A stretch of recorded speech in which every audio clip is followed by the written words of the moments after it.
Hi guys, this is Jean from Happy Indulgence, and today I'm here to share the 5 most important things when it comes to being a book blogger. Now, I've been book blogging for a really long time, about over 5 years now, and there's a few things that I've always stuck to, and I believe that it's super important to be having these principles because you can build trust with people and people really find out what you like and dislike, and that's what they respect as well in a book blogger.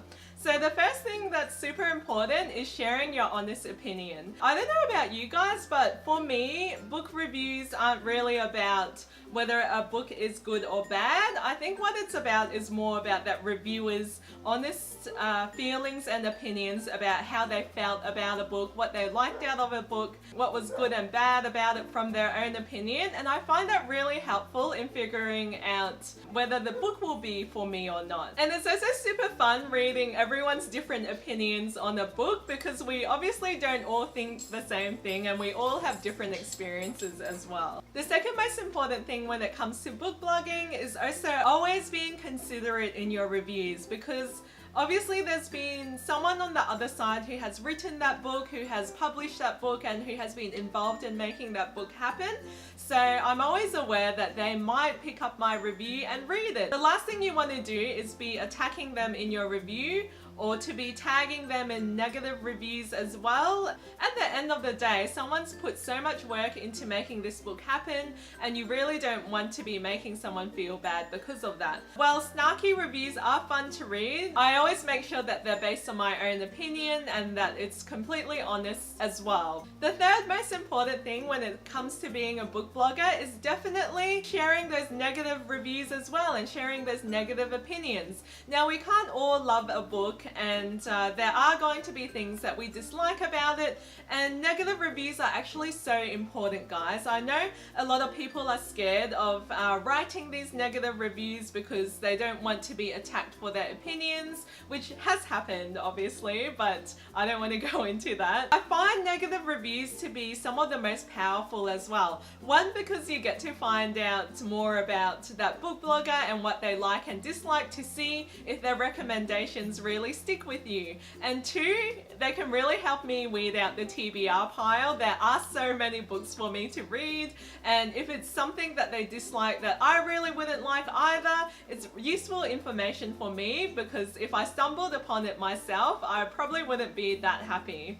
I have read negative reviews before that people didn't like, but I knew I was going to like as well, and I think that's also really important. The fourth most important thing when it comes to being a book blogger is always being true to yourself. And this is actually where it gets a bit convoluted, especially if you haven't been blogging for a long time. I know sometimes you can get caught up in the pressure of having to promote a book or being sent a review copy and you feel like you have to like it. That's not actually the case. I have actually talked to publishers and authors in the past, and they're totally aware that not everyone can love the same book. As long as you're being honest in your feedback, and everyone's aware that reviews are for readers and not for authors, and not to be used as promotional tools, unless they're good, of course. So I have also in the past been a part of blog tours or felt like I couldn't promote a book for various reasons.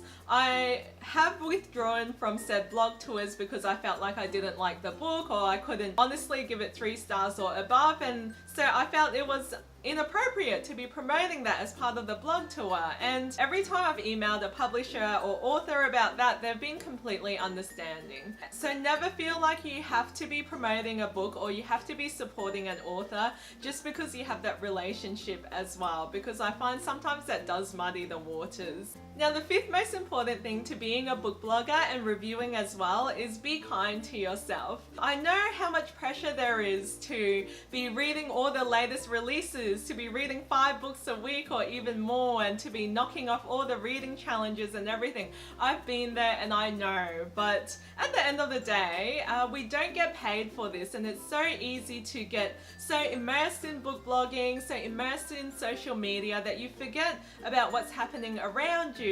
And remember that this is a hobby and we do it because we love to read and we love to support authors and we love to connect with other readers. Don't ever feel obligated that you have to do something that you're uncomfortable with or that you have to pressure yourself to constantly keep up, because everyone knows and everyone understands that this is something that you do out of your own spare time. So definitely be kind to yourself, be kind to everyone else and your readers, and we'll really respect that as well. So I hope you guys enjoyed some of my book blogging knowledge in being a book blogger for over 5 years.